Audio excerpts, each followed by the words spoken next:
How do we get fast and good at content creation? That's always been the goal for me. We have work that we do. You've got your day job, you've got your skill, you've got your art, you've got your thing that you're working on. But then you need to communicate that with other people. And that usually means using video, which is a whole separate skill set. So I've been trying to make the video part easier, so we've all got more time for what we really want to do. The new year is always a good time to make fresh commitments, so today we'll be figuring out how to get more done. So let's get ready for 2026.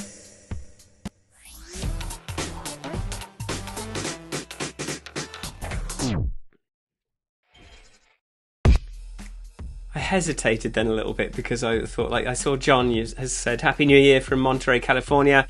I was like, what shall I try and bring that in? No, let's just do the bit. Let's do the shtick. Is my video a bit funny? I don't know. This is Squares TV App Lab number 118, where I show you how to use the tools that I've created to make video easier. I'm Michael Forrest. I make Video Pencil, Shoot, and QCam Presenter.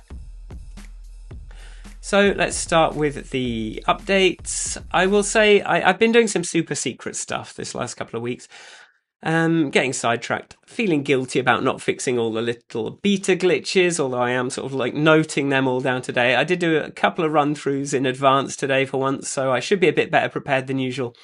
But yeah, the streams are also to just figure out what's actually going to go wrong when I'm in front of people, which is not always it's always something unusual happens when you're in that situation. But anything, this is what it's for, motivation and karma. And I've also had a cold, so hopefully I don't end up having a coughing fit halfway through this. But since the audio was so messed up last week, I'm just going to show you that globe thing again, because I think it's quite good. This is all the downloads from the year for 2025, all over the world, of QCam Presenter. So isn't this nice? Lots of people everywhere downloading the app. But yeah, what am I talking about today? And can we make this? Is this frame rate gone weird? I'm sort of usually it's going to pick itself up again, hopefully. But am I going to be a little bit? I think I'm just going to do a quick drop out and come back in because I don't like this. So bear with me. Okay, so we should be back. I should be back connected. Yeah, sorry. I just wanted to make sure that this whole stream isn't choppy for whatever reason. And then just get my teleprompter back. I can already feel a cough coming on, so do forgive me. We can cut the mic. That's always handy. But yeah, what are we talking about today? Let's get into the thing. Let me have a good glass of water. Deliver on what I promised. And you'll let me know if there's any issues with. Yeah, sounds good to me. I'm being really paranoid because I did a whole stream last week with 2 weeks ago with just completely cursed audio. Right. Really, I'm talking about making videos. There's other things you can do with QCam. There's other things I'm interested in doing, like live performances, live presentations in front of clients and customers and other live audiences. But today I want to talk about videos. So how do we get good at making videos? And how do you get good at anything is the real question. So I saw an interesting blog post recently called Speed Matters, Why Working Quickly is More Important Than It Seems. That's actually from 2015 I found when I went to put that date in.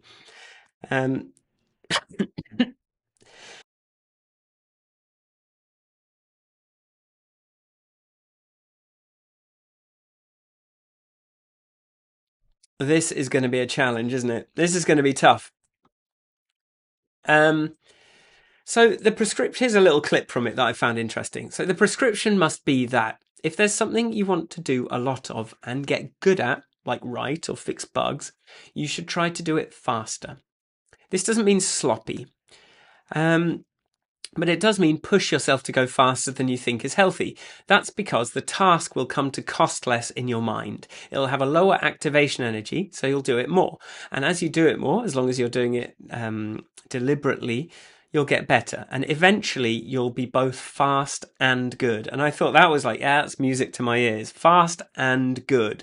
Right? That's because that's the triangle, isn't it? We've got, I put it in the thumbnail. What is it? It's fast, good, uh, good, and cheap. Right? And then it's pick two. Pick two. I got a perfect take of that earlier when I did it. And so I'm saying, like, yeah, we're allowed two, aren't we, by that thing? So let's pick fast and good, and like not so much with the cheap. And you know, for the that mean to get fast and good, that for me means either making, for me it means making QCam Presenter. That's the expensive part for me. That's the thousands of hours of my life invested. Or like you can buy it, like that's probably a bit easier. But either way, it's not necessarily cheap, but this has always been QCam's core value proposition. Make good stuff fast. Because you can like make fine stuff fast with an iPhone camera or like the TikTok app, but I want to be able to make like good, solid stuff fast. So you can either shoot and edit videos the old-fashioned way, but if you want to go faster, you need a different kind of tool. And it's not just a faster horse. You know, this the Henry Ford thing. If I asked people what they wanted, they would have asked for a faster horse. It's a different kind of thing, I think. There's this workflow that I'm talking about, this way of approaching things that I'm talking about. And I can explain this, I think, in terms of the podcast I used to have called Michael and Ivanka's Grand Podcast. We did, and I'll talk about it a bit more in a minute, but when we started that, we recorded for hours, so hours on Friday, and then I spent hours editing. So, you know, the hard part was like, okay, let's commit to a time slot every Friday. And, you know, Ivanka's got a child, a partner, they've got jobs, like, so she has to like protect that time slot. I've always had a bit more control and I didn't have a child at that point. So, we just had to keep turning up. That's the first thing. But, we recorded for a couple of hours, not necessarily knowing what it was going to be about. And eventually, you know, and then I would spend hours and hours editing. And eventually we had something good enough to release. So we had this weekly schedule, but it constantly felt like it was hanging over me. So I'd be like, I've got the recording and then we've got like the weekend. So maybe I do a first draft of the edit. Well, I'd usually do a first draft of the edit on the Monday. So I'm waiting for that. That takes me like all day a lot of the time. Then I have to listen back to it, make some more edits, release on the Tuesday. I sort of have a little bit of mental space until Friday again, and then it's sort of like this constant thing. So as time went on, though, we got better at recording, right? We got more experienced, we had fewer issues technically, and, you know, we were just a bit more prepared. I got better at editing. That meant, you know, quicker with the tools, better keyboard shortcuts for days, like just really fast at moving back, kind of knowing what to do a bit more, not removing every single and ah, not removing every, you know, mouth sound, just like sort of letting it be a bit freer. And that was helped as well by, we got better at performing because, you know, the better your performance is, the less editing is needed. So, eventually we got good enough though. Like I had this thing hanging over me and I found it quite intense. So eventually I pushed for a move to a live schedule. So instead of being a recording and an edit, we'd just kind of like do it out live and then it would be done. So that skipped that entire editing process. And that's kind of like the step change that allowed this thing to not kind of dominate my life. And it was great for my time commitments. Suddenly I got my Mondays back and also kind of my weekends as well. But it did subtly change the podcast when we started doing it live. We became a bit more measured in our statements. We challenged each other less, and we found out we were sort of learning less from each other, and we were getting a little bit less out of it personally, which, you know, it wasn't like some big podcast that loads of people were tuned into. It was like, it's kind of had to be for us as much as for anyone else to justify it. So it wasn't like when we moved it wasn't just a faster horse, like it was a different kind of thing. So why am I talking about this? Because I think it's important to put your energy into getting better at the actual thing you want to do. Otherwise, you're practicing the wrong thing. So you can be great at riding a horse, but that doesn't mean that you're going to be able to catch up with the cars. So I think there's a better option. Don't start slow and get good at kind of the same consistent output. So the podcast was kind of an hour episode each week, quite consistent output. Started really slow, got a bit faster, and then got much faster, but then the output kind of changed. And so that's a weird thing. But instead, we can start fast with something small and then grow that output over time. So that, I think, is much, that's kind of what that post got me thinking about. If we start fast and then like over time, not sloppy, but fast and small, and then we can grow that output over time. And that's kind of really the thing, like doing more, or being able to get more done around it, or being able to get, spend less time on it as you get better at it is really the goal. So that means picking tools and techniques with the potential that when you get good at using them, they're going to help you go from smaller ideas to bigger and bigger and sort of like you're going to be able to use the same tools, the same approaches to get bigger and bigger and sort of faster and faster and better and do more and more stuff. So, going back to my original question, what is the best way to get good at something? Is to do it over and over again, right? So that really like we need to be able to kind of repeat that process. The faster you can do it, the better you'll get. But how do we keep doing something over and over again? Well, I'm a big believer in making a schedule and sticking to it through thick and thin. And that was kind of like one of my key roles on the podcast as well, was just kind of like being a real stickler for like no excuses on the day, no turning up late, none of that. Like we got to stick to the schedule. So I'm going to sort of like go over some of the schedules that I've kept, and then I'll say like what the problems were with each of those and what kind of like tripped me up in the end, because I've done a few different things over the years. So one thing, this was 2012, I did this project, MF Tuesdays. You can listen to the songs on Spotify, Apple Music, SoundCloud. It was a new song every week, and I kept that up for 26 weeks. It feels like it was longer, but like a new track every week is a lot. So basically, I called it MF Tuesdays. It's got to come out on Tuesday. That was the only constraint. And that was fun. That was good. I did this thing 2014, 2015, this live music stream, 2 hours a night, 2 hours live improvised music, working, developing, building things each night. And that went on for 100 nights. And that was a live, that 3 months was, it was a lot. The Grand Podcast, we ended up with 200 episodes in the end. So like loads of different subjects, loads of different things we were talking about. This App Lab, I would say we've sort of, I started off doing it every single week for an hour, and this has gone on for like, as you know, like more than 100 weeks. And then more recently, I did this YouTube thing where it was like at least one video a day. And that actually sort of lasted a month before I kind of had to put it on hold. So clearly, I've been getting in, I can get into a flow, I can get into a routine. But like I had, what was it? One in 2012, one in 2014, one from like 2018, one from maybe 2020. 2022. It's like every 4 years I might get back into a stride, and that doesn't necessarily feel like enough, does it?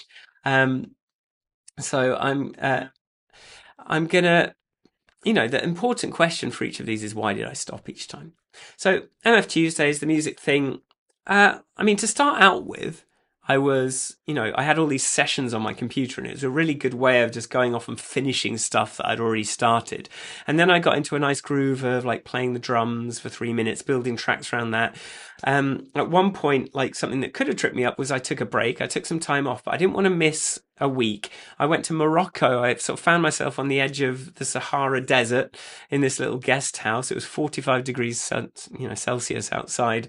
Couldn't really think, but I did still manage to release something that week. I had my OP1, I had an iPad, I had my iPhone, and a couple of cables, enough to kind of record something and like upload it to SoundCloud, even on that like janky Wi-Fi in the desert. So, I think like when you do have a schedule like that, you do have to, you find yourself like you have to adapt to different circumstances, and really like those moments where you can't do the normal thing are really the test. And I was quite proud of that. Um, but then sort of later, one week my brother came to visit, and the same week I was involved in this. So I was sort of like trying to like host him, and it was being quite difficult. And I also had this high pressure client project that I'd sort of misjudged the web server. It was this thing that tens of thousands of people were visiting every minute. And the server kept crashing constantly. So I was just having to restart this web server every 15 minutes. It was sort of Tuesday and I still hadn't released anything because this project had taken over my life. And I was like, hey, look, well, let's record something together. You're a drummer. So I was like, let's do a thing. And so I just wanted to get something in one take. So we got something together and it was like, okay, this is like, it was sounding pretty good. It was just about usable. But then he sort of like, something he didn't like, and then he just like talked all over the recording, and I was like, well, now I can't use that at all, right? You just like ruined the whole recording because it's just like now it's just got you talking on it. If you hadn't said anything, I could have like fixed it. And I got angry and sort of threw in the towel on that, and I never quite managed to get into the, between those pressures. It was just like two things at once that just really wound me up, and I missed a week, and that was difficult. But I think the other issue here was that when you do get on momentum like that, other people kind of do start paying attention. And so, I was getting like tens. I had to turn off my SoundCloud notifications because there was too many new followers, right? Like it was, I got up to like 500. It's not like in the thousands, but I'm sure if I'd kept going, it could have got tens of thousands probably.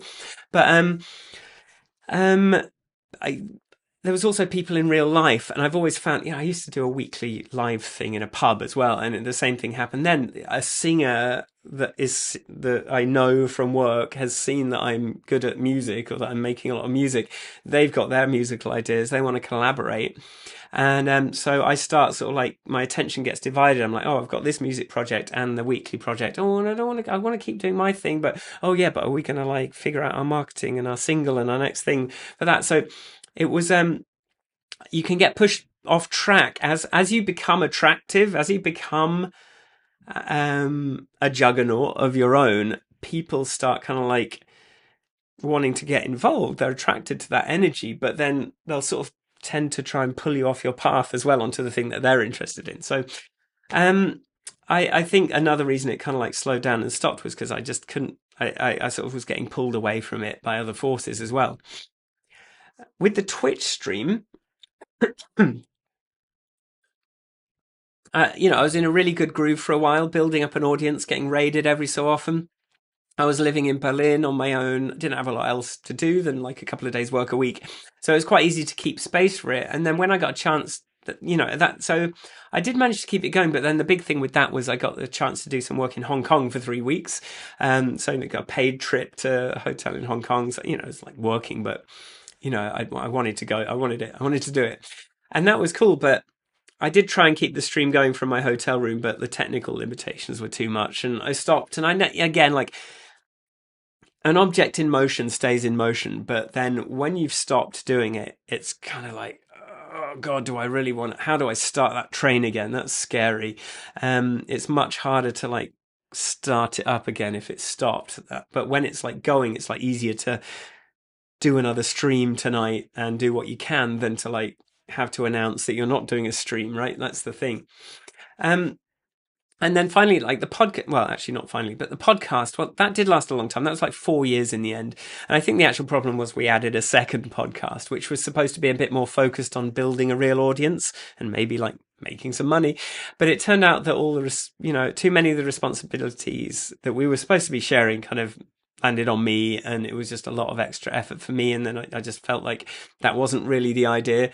It was too much to do on my own. It sort of strained things. And then also the main podcast was we were getting less out of the main podcast. And eventually we just said, okay, let's just park it. We know, all the time, I'm like, don't break the chain, don't break the chain. But eventually it's like, okay, I guess we kind of move forward with this, put this on hold. With the App Labs, it was tough, like getting started, and I was building tools to make this possible. Something I talked to someone about this on the Discord in the Ecamm community, and she said, it doesn't have to be an hour. If you just make it 45 minutes, that can become a lot easier. So I took that advice, that helped, and then eventually, actually, probably after a couple of years, after some petitioning from my partner, I made it every 2 weeks instead. But you know, I think one thing I tried to learn with this and with what I'm doing at the moment with QCAM, with all the apps, is that you'll remember from the office hours. I used to be on office hours a lot, like pretty regularly, and then as someone, people see that energy, they sort of like want to get involved. And like, I found that because I kind of wanted to hold my ground and keep my momentum rather than getting pulled off and do what someone else wants me to do, unless it was very much on my terms, that, I've sort of like, maybe this has been not led to as much as it might have if I just like laid down and collapsed. But then I think I would have less interesting stuff to talk about every week anyway. So I think this probably would be getting a bit more promoted and talked about, and if I had not been cautious about getting dragged off my path, right? So this is where we are. And then finally, the latest schedule was at least 2 videos a day, which I really love that at least 2 videos a day thing, because it felt somehow freer and more fun than at least 1 video a day, right? But that one burned out because it was just a lot, and I just had too much work backing up. Even when I moved it to just weekdays, that rhythm then gets awkward. I think weekdays versus every day, I kind of like, I think every day is a kind of more an easier routine to internalize. And it's just awkward that we have like these prime numbers of days. Like I wish I could just say every other day, but then like it's kind of like Monday, Wednesday, Friday, then Tuesday, Thursday. It's like awkward, isn't it? So yeah, that one burned out because I just had too much work backing up anyway. It was maybe a little bit too much. Um so yeah, I really want to give you a chance to create a sustainable routine and learn from my mistakes here. I also want to know how long I've been talking. 22. I think the problem, so I think what the problem is here is when you design for the happy path instead of creating a routine with redundancy. So I think as an example of that, instead of make at least 2 videos a day, I could have framed it as release 1 video a day, but record as many as you can. And then you've got a backlog for the days that you can't record, and think about it more like that. And we did sort of try and do that with the podcast, but we never really managed that then. So I'm sort of always looking for a way to sort of like figure out how to make my motivation line up with a process that gives me redundancy. So that's something maybe you've got some ideas on. I really like, I'm also like asking you, like, what do you think? How would you avoid kind of getting, kind of losing the momentum, losing that thing? Because it's just not possible to keep up something perfectly. So it's more important to learn to restart after a stumble. That's real resilience. We might need, it just might needs, you need to reframe success in a way that lets you maintain the motivation, beyond just like, don't break the chain. But yeah, so I did put out a thing on Discord to say like, I want to do a January challenge, if enough, a video a day, every day in January, because like, and Philip was like, January doesn't work, February maybe. A couple of people said yes, not enough for me to be like, okay, this is a winner. Because I think personally I tend to have these like moments of clarity and then I just jump straight in. But maybe that's part of the problem. Maybe a better way would be to build up to a fast pace, like you're training for a marathon, right? So I've been thinking, as Philip's not ready until February, what if we had a sort of boot camp throughout January and slowly built up to a more sustained period of productivity in February? Then maybe we like calm it down again in March, regroup, and then maybe build it back up again in April, and sort of like maybe have a bit more of a rhythm like that. Think of it more like strength training. So these are my numbers for 2025, by the way. 362 workouts. That's pretty regular, isn't it? And I think this would usually just be 52 weeks, but I did get sick a couple of times this year, and I've been trying to be nicer to myself. What's this? 338,000 kilograms lifted. How silly.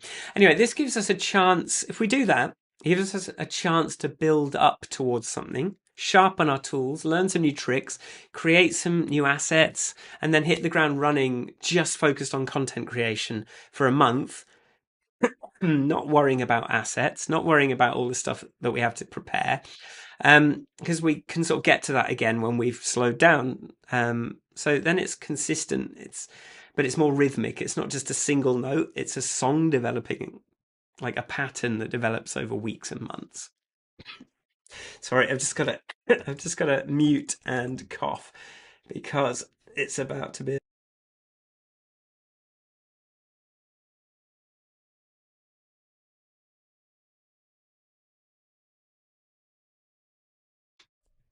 I suppose you could say that's another one of my things. It's like, keep going even if you feel a bit sick. Would it have been better for me to wait another day or two and then go live without a massive blocked up nose and having to cough all the time? Probably. But, I'm just crazy like that. Anyway, so that's why I've decided I want to do in January a sort of like boot camp kind of arrangement. So I'm going to set up a Discord channel and we're going to just like run this through Discord. So you join the channel, pay attention to that, and we'll kind of like I'll start giving you the tools. We'll start working together to kind of get up to speed for a February challenge so that we can spend February producing. I kind of, if enough people are interested, then I do want to like, if this is bringing people in, or this may be a chicken and egg thing, I'd quite like to do a prize, like Stream Deck Mini for the person who's most consistent. And that would be a judgment thing because I don't want just like slop coming out. That's, I want like real content. But I think if we can sort of get into this together, but like treat it as like preparation and for something, and then like calm down again and prepare for the next thing. And we're kind of always preparing for the next marathon. Maybe it's every 3 months. So we go January, sharpen our tools, figure out what we're going to do, kind of maybe even make a content plan so that we just don't have to figure all that stuff out when we're producing. That'd be good, wouldn't it? But yeah, that's, what do you think about that?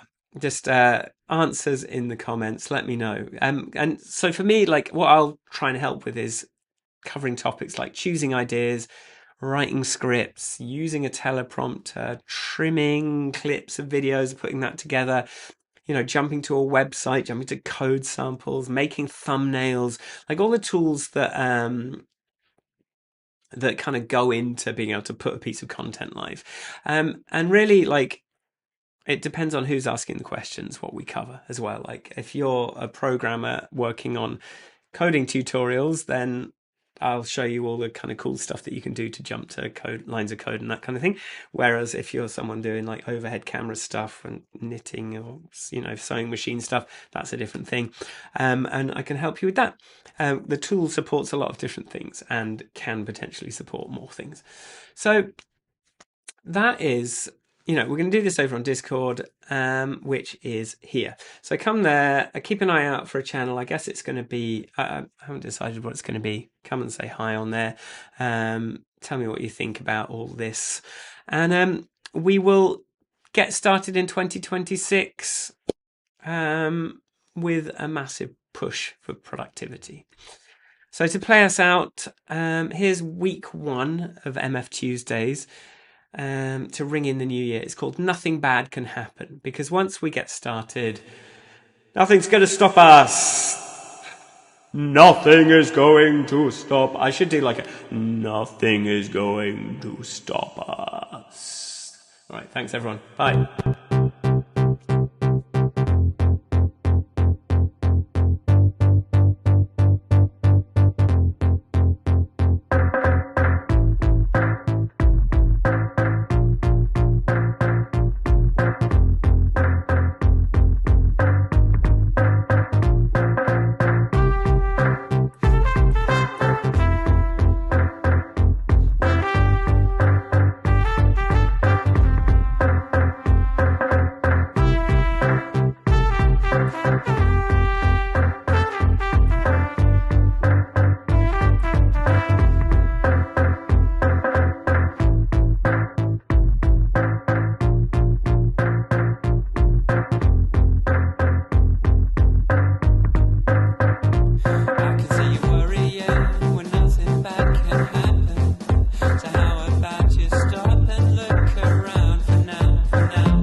should accept it. It's time to get back in.